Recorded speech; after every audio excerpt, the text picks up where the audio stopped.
Okay, go ahead.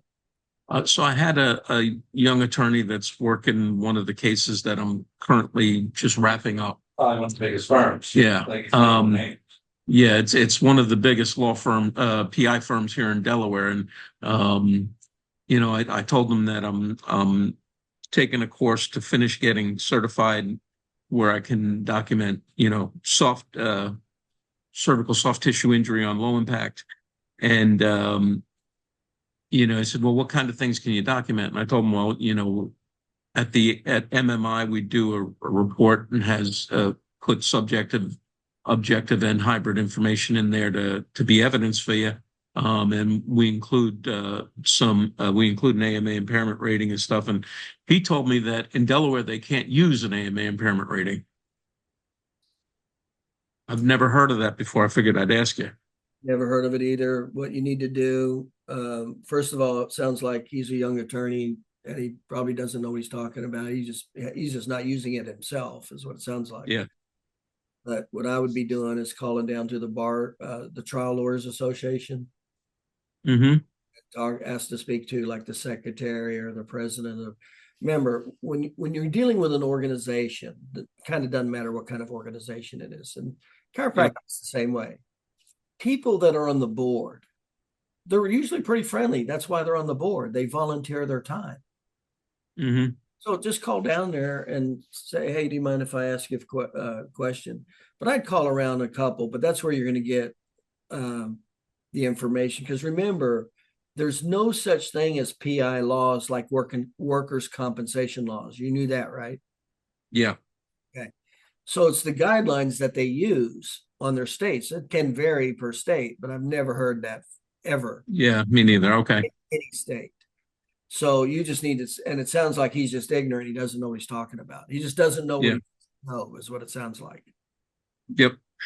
Because that's the purpose of the injury award, an impairment rating. Because the Mm-hmm. person that permanent problems as a result of that. What else is the money based? Remember, when you do an impairment rating, what's the reason for the number? It's to quantify the injury for financial compensation. Mm-hmm. There's no other reason to have an impairment number there. There's no other reason except for money. To give administrators an idea of how severe the injury is. Yep. The numbers are about. And it being permanent. So, but that's what I would do is I'd call down to the Trial Lawyers Association, talk to the secretary. I'd probably talk to it's such a big deal. I'd probably talk to three different people of authority, not a young associate in a law firm. Yep. And then what you also want to know, because remember, it varies per state how you're compensated for the injury award. Now we have formulas. One of the generic formulas, first of all, of the 4 injury awards, 2 of them are in stone. How to support the documentation to compensate for medicals, that's in stone. I give you that. That's the way it is everywhere. Mm-hmm. Need for future care. Okay, that's in stone. I can give you that. Okay, those are solid. Impairment rating's not, and pain and suffering's not. Now there's a formula, and I'll give you the formula.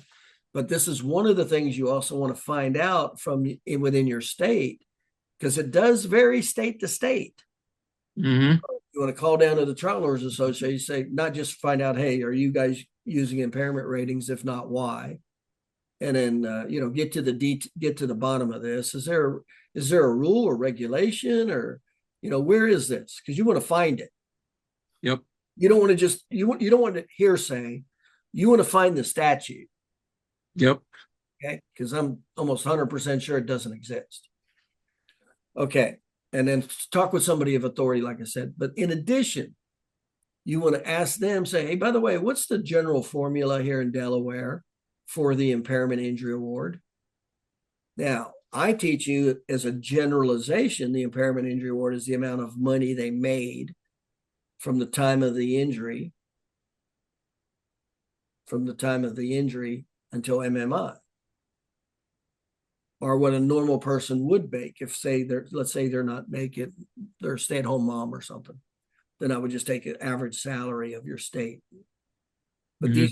these are guidelines. But these are the two weakest guidelines are pain and suffering and impairment. And that's what you need to find out. What are the guidelines for an impairment injury award in your state? Now, I just told you roughly, but that's not going to exactly be it. Yep. Take the amount of money that from the time of the injury to the and that's the potential impairment injury award, and you can even magnify that times 3. But that's how you associate it with a concrete number instead of just wing it out of the air. Hmm. Okay? And then some states will mix the impairment with pain and suffering, and they'll go, well, we give you 50 cents a day, like the need for future care or for pain and suffering. They'll go, well, we'll give you 50 cents a day for, since it's impairment, pain and suffering. And then they'll say to the end of your life with an actuarial score or something like that. Yeah. Sometimes they'll Okay. mix the impairment. So be aware, sometimes they'll mix the impairment with pain and suffering, and they'll do something like that. And even when Okay. they do that, I even say, well, where'd you come up with 50 cents? Every time I've done that, they never have an answer. They go, that's just what's used around here.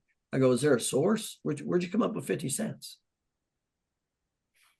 It's just what we, it sounds good. It's not too overinflated, blah, blah, blah. In other words, there's nothing they tie it to.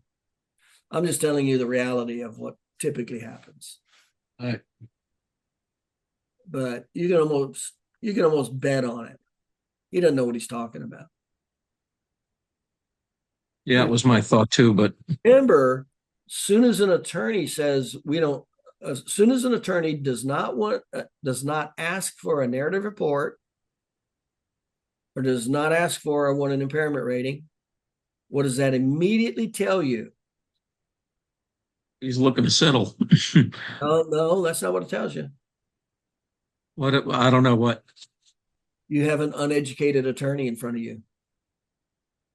You have an ignorant attorney in front of you. You have an attorney in front of you who's in a state of unconscious incompetence. He doesn't know any better. Because Okay. what's the single most important document in an injury award? The narrative Yes, report. yeah, absolutely. Report. When it's done properly. 9 out of 10 of them aren't done properly. And that's a lot of times why they don't ask, especially from chiropractors, because they're junk. Yeah. They don't have much value because they're not done right. When it's done right, it's the single most important document for the injury award. So that's what it tells you when they go, I don't need a, you got an attorney that does not ask for a narrative. I don't need a narrative report. Just send me a copy of the medical records. He's in a state of, he's ignorant. He just doesn't know any better. He's in a state of unconscious incompetence. And what do I call that? That's called opportunity. That's another opportunity for you to educate them, shift their consciousness, and become the authority with credibility. Can you see that? Mm-hmm. Yep. There's no way I'm letting an attorney not order a narrative report and me not say anything about it. I'm educating him. I'm educating him on the importance and the value of that narrative report.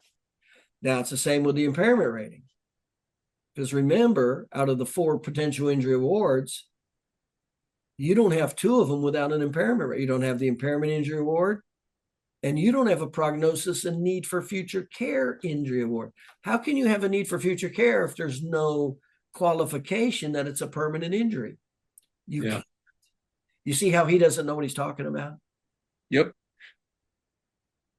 I do. But the one thing you always have to remember with attorneys, though, they always talk like they know what they're talking about, even though a lot of times they don't. Yes. And the chiropractor doesn't know any better because they're uneducated. So they just take what the attorney says as gospel. I can't tell you how many times that goes on like that. Remember, the attorney should not have any opinion with clinical.